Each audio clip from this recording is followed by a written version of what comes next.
या तो आप प्रेस कॉन्फ्रेंस करके ये कह दो कि मैंने उस समय झूठे आरोप लगाए थे, तो हम समझ जाएगी कि आपने झूठ बोला था। उनका एक ही मकसद है कि पायलट साहब और ये लोग पार्टी छोड़कर चले जाए। हम कहीं नहीं जाएंगे, यही छाती पर मूंग दलेंगे और यही रहेंगे।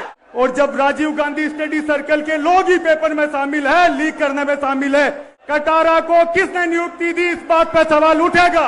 वो सवाल पूछेंगे कि सुभाष गर्ग का नाम इसमें क्यों नहीं आया।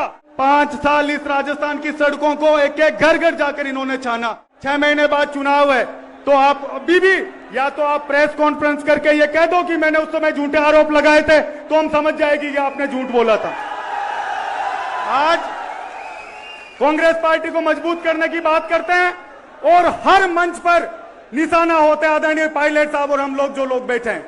जितना इनका भाषण मुख्यमंत्री जी का 4.5 साल का सुन लो, उनका एक ही मकसद है कि पायलट साहब और ये लोग पार्टी छोड़कर चले जाए और हमारे लोग पीछे से उस पर राज कर ले।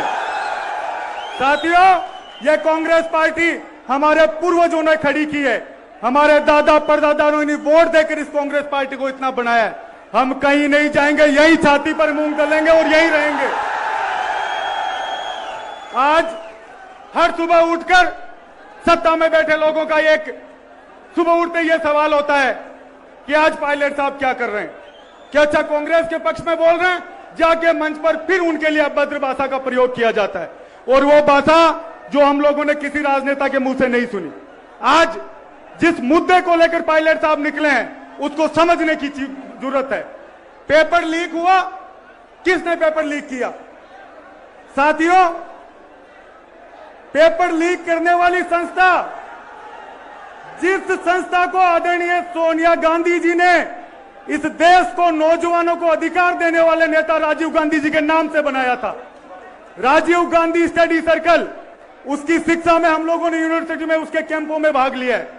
और जब राजीव गांधी स्टडी सर्कल के लोग ही पेपर में शामिल है, लीक करने में शामिल है, तो कहां कांग्रेस की बात रह गई, कहां सोनिया जी और कहां राजीव गांधी जी की बात रह गई?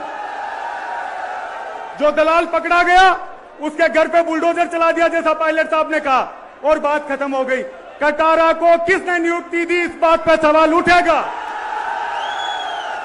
आज गांव से जो लोग 1-1, 2-2 लाख रुपए लगाकर इन कोचिंगों में अपने बच्चों को पढ़ाते हैं, वो सवाल पूछेंगे कि सुभाष गर्ग का नाम इसमें क्यों नहीं आया, क्योंकि वो आपका प्रिय है। कौन है पारासर और जारोली? इस बात का सवाल जनता पूछेगी और हम भी पूछेंगे। जो कार्रवाई करनी है हम पे करें, और जो आप लोगों को जो भाषा में बोलना है आप लोग बोलें। मैं आदरणीय पायलट साहब से यही कहना चाहूंगा कि पायलट साहब, ये नौजवान आपको याद रखेगा, और इस यात्रा की जरूरत क्यों पड़ी? क्योंकि जब हम लोग फिर वोट मांगने जाएंगे तो जिन लोगों को सुनना नहीं है उनसे कोई नहीं पूछेगा। पायलट साहब, आपसे लोग पूछेंगे कि जब भविष्य खराब हो रहा था नौजवानों का, तो आप घर में क्यों बैठे थे? तब उनके पास कहने के लिए टाइम नहीं होगा।